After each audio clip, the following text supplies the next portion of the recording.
Pajak merupakan kontribusi wajib kepada negara yang terutang oleh orang pribadi atau badan yang bersifat memaksa berdasarkan undang-undang dan tidak mendapatkan imbalan secara langsung dan digunakan untuk sebaik-baiknya keperluan negara bagi kemakmuran rakyat.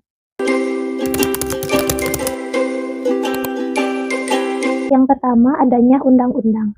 Pajak yang dipungut berdasarkan aturan hukum yang telah ditetapkan oleh negara, sehingga memiliki dasar hukum yang jelas. Yang kedua, mengisi kas negara atau anggaran negara.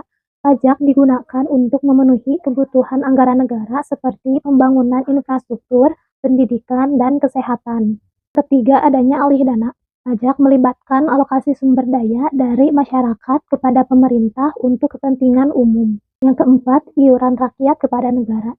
Kontribusi yang telah dikeluarkan atau dibayarkan oleh rakyat atau individu kepada negara sesuai ketentuan hukum. Yang kelima, tidak adanya imbalan langsung.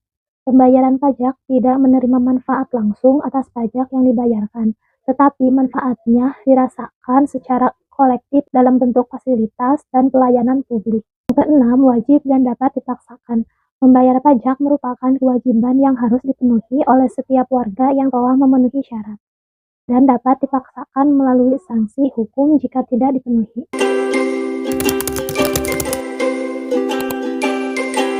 Pertama, fungsi penerimaan. Pajak menjadi sumber utama uang negara untuk membiayai berbagai kebutuhan. Kedua, fungsi mengatur. Pajak membantu pemerintah untuk mengatur kegiatan ekonomi dan perilaku masyarakat. Contohnya, pajak tinggi terhadap rokok untuk mengurangi konsumsi masyarakat. Yang ketiga, fungsi distribusi pendapatan, yaitu pajak digunakan untuk mengurangi kesenjangan sosial dengan membantu masyarakat yang kurang mampu. Contoh pajak yang dipakai untuk memberikan yaitu bantuan langsung tunai atau BLT, KIP atau Kartu Indonesia Pintar bagi orang-orang yang sedang menempuh pendidikan.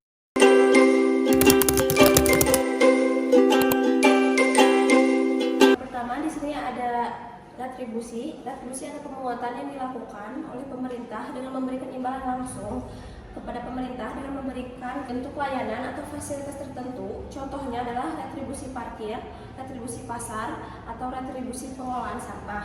Pengelolaan retribusi dilakukan pemerintah daerah untuk mendukung penyediaan layanan yang bermanfaat bagi masyarakat setempat. Hal ini membantu meningkatkan kualitas hidup masyarakat serta mendukung pengelolaan fasilitas publik. Selanjutnya ada sumbangan, yaitu sumbangan merupakan kontribusi yang diberikan secara sukarela oleh individu atau kelompok tanpa menerapkan imbalan langsung. Biasanya sumbangan dilakukan untuk melakukan kegiatan sosial, kemanusiaan, atau pengembangan. Berbeda dengan retribusi, sumbangan tidak memberikan manfaat langsung kepada penyumbang, tetapi lebih kepada nilai solidaritas, kepedulian terhadap kepentingan umum. Sesuai pasal 23 ayat 2 Undang-Undang 1945, pajak dan pemungutan lainnya bersifat memaksa untuk memenuhi kebutuhan negara, harus diatur melalui undang-undang.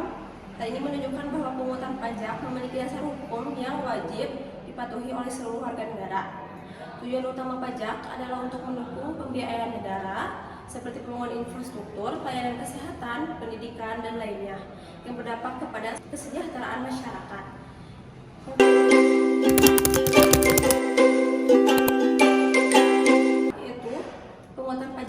Pemungutan yang harus dilakukan secara adil yaitu berdasarkan prinsip keadilan sosial.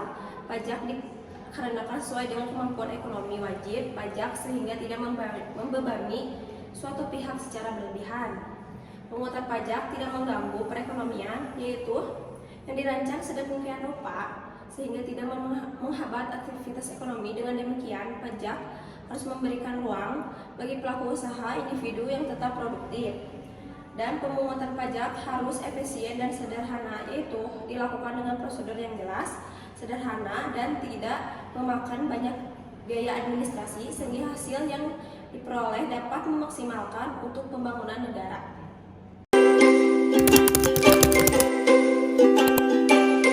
Yang pertama, asas wilayah dan domisili. Asas ini berlaku bagi wajib pajak dalam negeri maupun luar negeri selama warga negara tersebut berdomisili di negara yang berlaku memiliki kewajiban perpajakan. Yang kedua, asas sumber. Negara berhak untuk mengenakan pajak penghasilan dari sumber negaranya tanpa melihat tempat tinggal atau domisili wajib pajak tersebut. Yang ketiga, asas kebangsaan.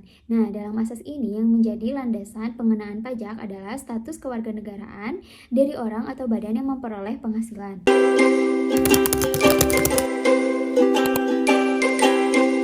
Yang pertama, stelsel nyata atau real stelsel.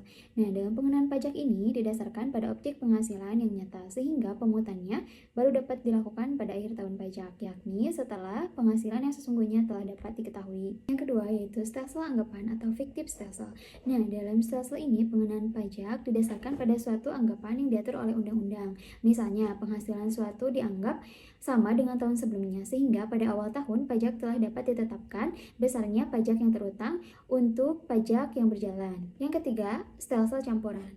Dalam stelsel ini merupakan kombinasi antara stelsel nyata dan stelsel anggapan. Pada awal tahun, besarnya pajak dihitung berdasarkan suatu anggapan.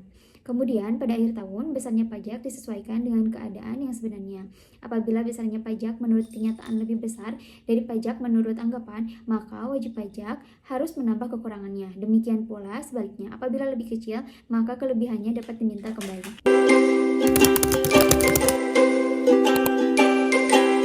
Yang pertama, Official Assessment System adalah suatu sistem pemungutan pajak yang memberi wewenang kepada pemerintah atau fiskus untuk menentukan besarnya pajak yang terutang. Yang kedua, Self-Assessment System adalah suatu sistem pemungutan pajak yang memberi wewenang, kepercayaan, serta tanggung jawab kepada wajib pajak untuk menghitung, memperhitungkan, membayar, dan melamporkan sendiri besarnya pajak yang harus dibayar.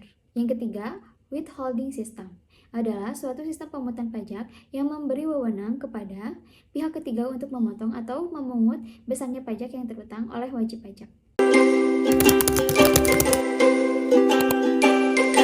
Yaitu pajak pasif dan pajak aktif. Pajak pasif di sini merupakan hambatan tidak langsung yang memperlambat pemungutan pajak terkait struktur ekonomi. Contohnya, sistem ekonomi informal dan kurangnya edukasi pajak yang berdampak pada mengurangi efisiensi dan penerimaan pajak. Yang kedua, ada pajak aktif, upaya langsung untuk menghindari pajak secara legal atau ilegal. Contohnya, penggelapan pajak dan profit shifting. Dampaknya, menurunkan penerimaan negara dan meningkatkan ketidakadilan pajak.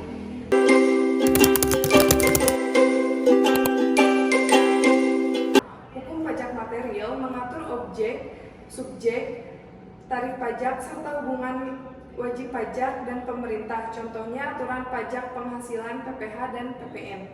Yang kedua ada pajak formal, mengatur prosedur pelaksanaan seperti pelaporan, pemeriksaan, dan mekanisme keberatan. Contohnya proses pelaporan SPT.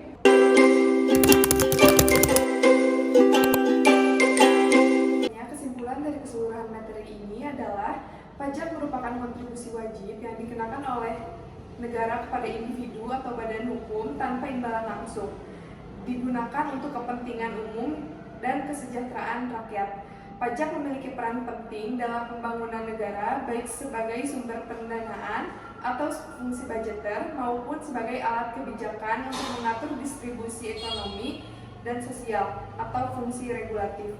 Pemungutan pajak diatur oleh undang-undang dan bersifat memaksa dengan asas keadilan dan efisiensi. 잠이 들 때까지 한 번 더